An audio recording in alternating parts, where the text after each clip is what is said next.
Same man, same skills, same income he's chasing this year. One Logan clocks in as a salaried employee. The other runs his own thing, self-employed.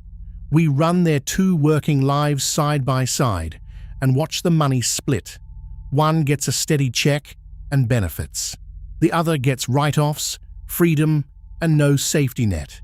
Same income going in, two different lives coming out. No cheap shots at either path, just the real Canadian numbers for 2026. By the end, you'll know which Logan keeps more and which one sleeps better.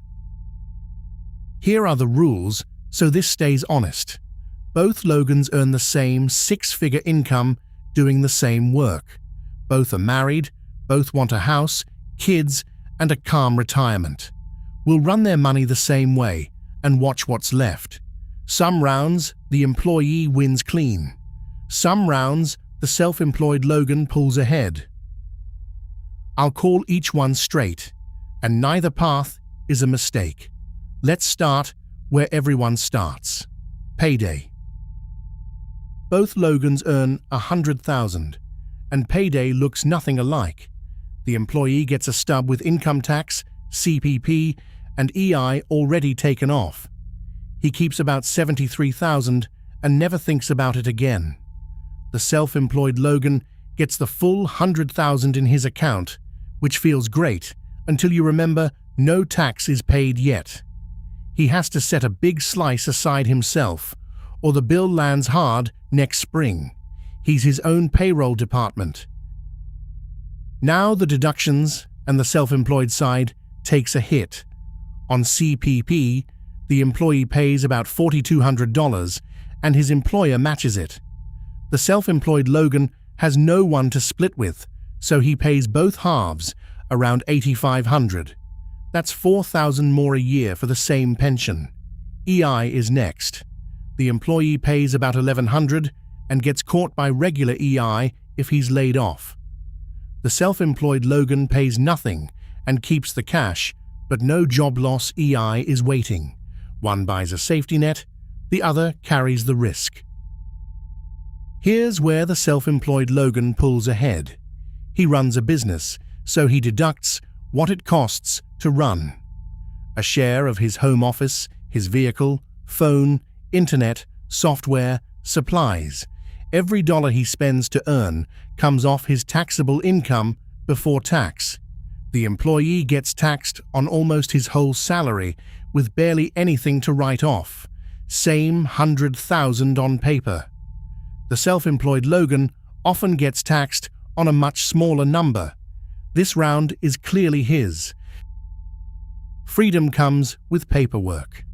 Once his sales pass $30,000, the self-employed Logan has to register for HST, charge 13% in Ontario, track it, and send it in on time. Miss a deadline, and there are penalties. He's a part-time bookkeeper now.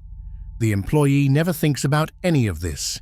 His tax is handled by payroll, and his year-end is one simple slip. Simplicity goes to the employee, full stop. Now the part that hits the whole family. The employee gets the same check on the same day, every 2 weeks. His wife can plan the mortgage and the bills to the dollar. There's a calm in that you don't notice until it's gone. The self-employed Logan rides a wave, a huge month, then a quiet one. His average might be higher, but the floor can drop out any month. For a young family with a mortgage, steady beats spiky. This round goes to the employee. Benefits are a quiet employee win. Logan's job comes with a package, health and dental for the family, often a matched pension where the company adds money on top. When his kid needs braces, much of it's already covered. The self-employed Logan starts with none of it. He can buy private coverage, but it's all his own money. That employer match alone can be worth thousands a year. On benefits, the employee is ahead before he's out of bed. Time off gets personal. The employee gets paid vacation at least 2 weeks in Ontario, plus holidays and often paid sick days. He can take the family to the lake and still get paid that week. The self-employed Logan has none of that. Every day he's not working earns nothing. A vacation costs him twice what he spends plus what he didn't earn. He can take time off. He just funds it himself every time. Now the self-employed Logan gets a big round back. He owns his time. He can start early and leave at 2 for his daughter's school play. He can raise his rates, add clients, or build something that earns while he sleeps. There's no salary ceiling above him. A great year for the employee means a raise and a thank you. A great year for the self-employed Logan can mean doubling his income. The freedom is real, and so is the upside. The trade is, it's all on him. Let's add it up so far fairly. The employee is winning on stability, benefits, paid time off, the shared CPP cost, the safety net, and a simple tax year.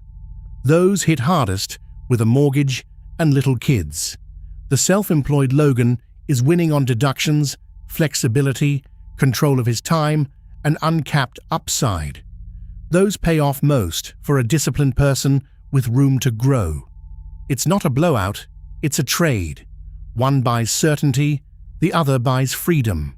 Now the move that can tilt the whole thing, incorporating. As the self-employed Logan grows, a door opens the employee can never touch. He can incorporate.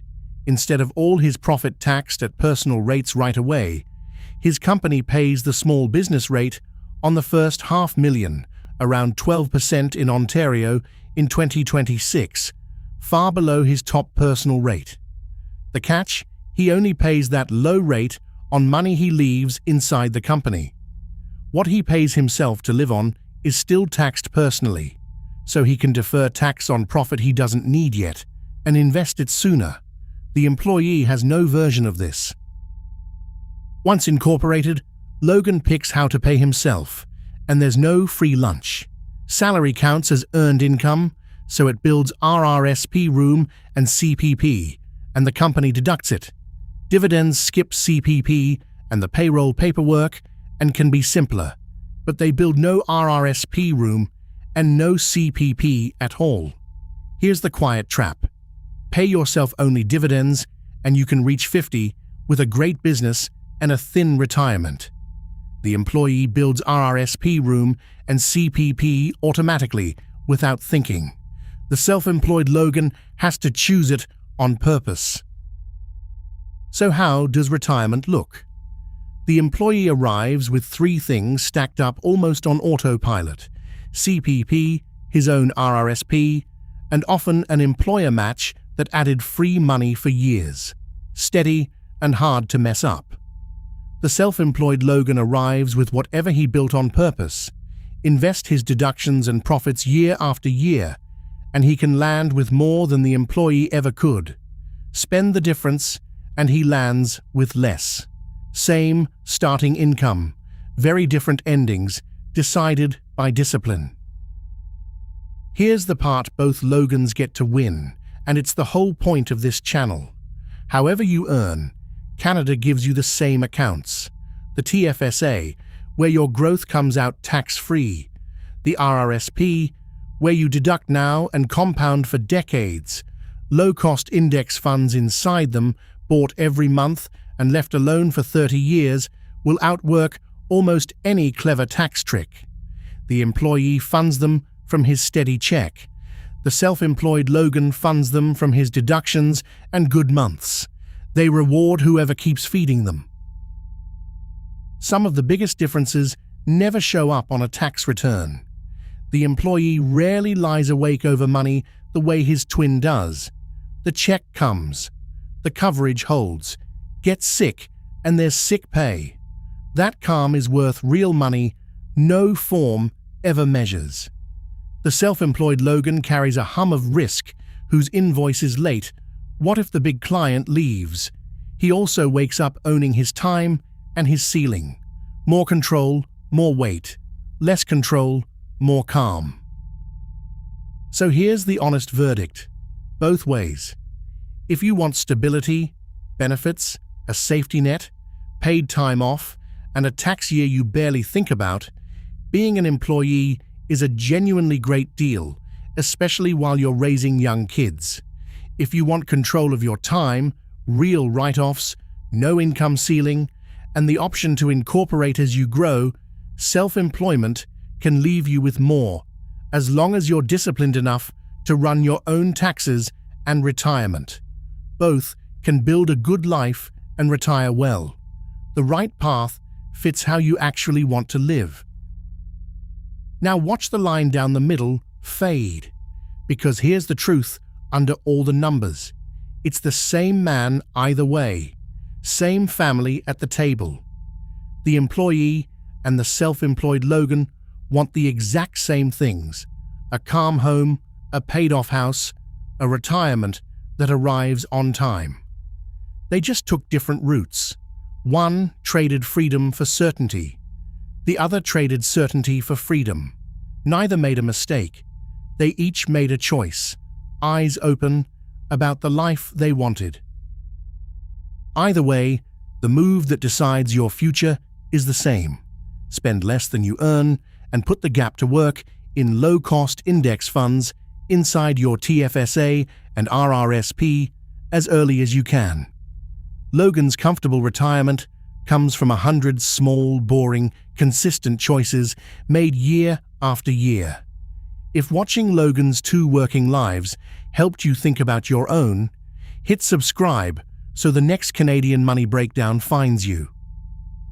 Thanks for spending this time with Logan and his family. Take care of yourself, take care of your people, and put a little money to work today. See you in the next one.